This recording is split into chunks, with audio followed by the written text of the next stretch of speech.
Silent, incandescent, unstoppable. A tungsten rod falling from space hits the ground at hypersonic speed. No explosion required. The energy is all kinetic. Cold War planners called it Project Thor, nicknaming it Rods from God. It reads like science fiction. But the physics? Real. The politics? Explosive. Origins and concept. The idea is deceptively simple. I put a dense rod in orbit, release it over a target, and let gravity do the rest. Re-entry turns speed into devastation. Huge kinetic energy delivered to a point target without a nuclear blast. In the 1950s to 60s, the US and later thinkers sketched scenarios. Tungsten rods, inert kinetic penetrators, rapid global strike without explosives.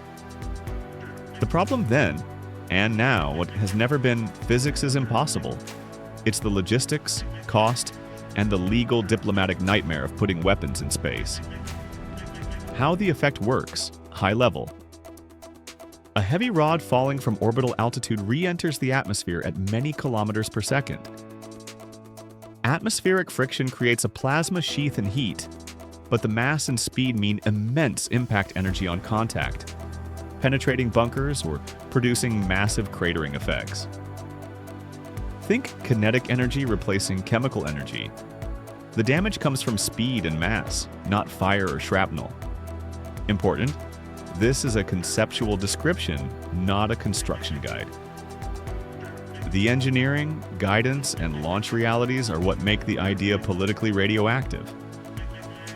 Why it's back in conversations. 3 factors revived interest: cheaper launch costs, precision guidance tech, and strategic pressure for global prompt strike options. As reusable rockets drove launch prices down, planners asked whether non-nuclear, rapid global effects from space were conceivable. Predictive guidance, satellite tracking, advanced terminal seekers, makes pinpoint release less fantasy than it was. Still, launch costs remain the killer. Lifting tungsten rods into persistent orbits is expensive compared to missiles or hypersonic boost glide weapons.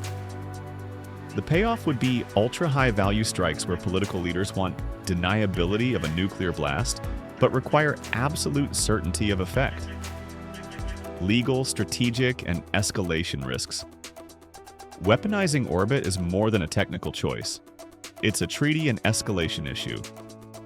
Treaties and norms governing space activities are ambiguous about kinetic orbital weapons. Placing explicitly offensive ground-striking payloads in orbit would cross a major red line for many nations. A strike from orbit looks like space weaponization and could trigger rapid retaliation, including anti-satellite ASAT attacks or kinetic reprisals. There's another danger: attribution and ambiguity. A high-velocity impact that leaves a crater is unmistakable, but proving origin, satellite release versus hypersonic missile, could be politicized. The uncertainty increases miscalculation risk, practical alternatives, and near-term reality. In practice, militaries are favoring more practical prompt strike options: hypersonic glide vehicles, conventional prompt global strike missiles, and long-range loitering munitions. Those trade-offs some reach for lower political cost and easier logistics. Kinetic orbital bombardment remains a theoretical extreme. Terrifying in effect, expensive in delivery, and strategically fraught.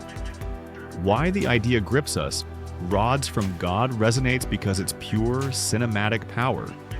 No mushroom cloud, only pinpoint, unstoppable energy. It forces a question that drives viewers. If the technical barriers fall, do we accept a world where space is a weapons domain? If not, how do nations bind themselves to rules before the capability arrives? Project Thor sits at the intersection of physics and geopolitics, an idea that tests norms.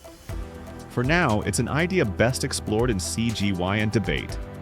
But as launch gets cheaper and tech advances, the question will keep coming. What do we do when the heavens can throw down?